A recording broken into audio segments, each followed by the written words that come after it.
Hey guys, thanks for tuning in to Aqua Outdoors. This video, what I'm going to be talking about is how to put those newer Mirage drive systems into an older Hobie. This one from 2006 had actually before a V1 or version 1 drive, and it worked really well for the first season I had it. It was going great. I was able to go out and hit a bunch of my favorite lakes. I was even out on Cape Cod Bay, hitting some of those estuaries before, but one day I had the cable snap and a couple, as well as the front section that holds the mast, and trying to find parts for that was kind of a nightmare. So with the problems of that older style, and considering I got this kayak used and for a great price, I figured let me put some money into this to give it some more horsepower.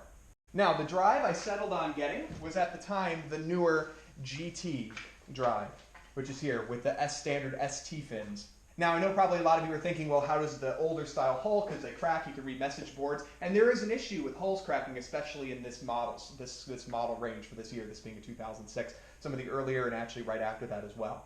So with yours, make sure before you do this, take a look at those masts and how they're secured under the cams. Make sure there's no cracks in advance. This one seemed to be fine. I've been using this for an entire season, and it seems to be holding up great so far. If you buy a newer Mirage drive, whether it's the GT or the V2, they're basically the same in terms of their setup for fitting in the kayak. But if you buy one of those, it's not going to fit right away in matching with those older style cams, which you can see down here with these turns. So if anyone is dealing with these, which you'll get on those older Hobies, that's something you got to watch out for, okay? Now, it will match these, but the biggest problem is if we come over to our drive, is that on this Hobie drive, to start, there were two little nubs that were on either side. There's one here and the one on the reverse. So if you were going to try to drop this into your kayak, they would hit above here and wouldn't drop down into the drive well.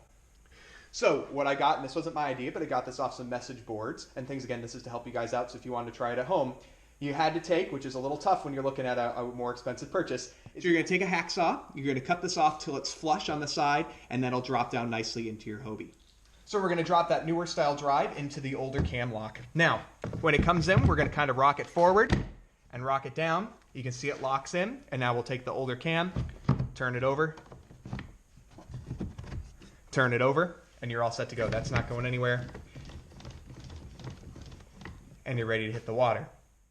Now, again, after you do this, I'd recommend trying in some of your local waters that aren't too deep. Take a look and see how the masts are under those two cams, and make sure there's no cracks. If there are, there's a whole bunch of repairs you guys can do online. You can take it to a certain Hobie dealers, might take care of it for you. With a heat gun and some different patching material, you can take care of that yourself.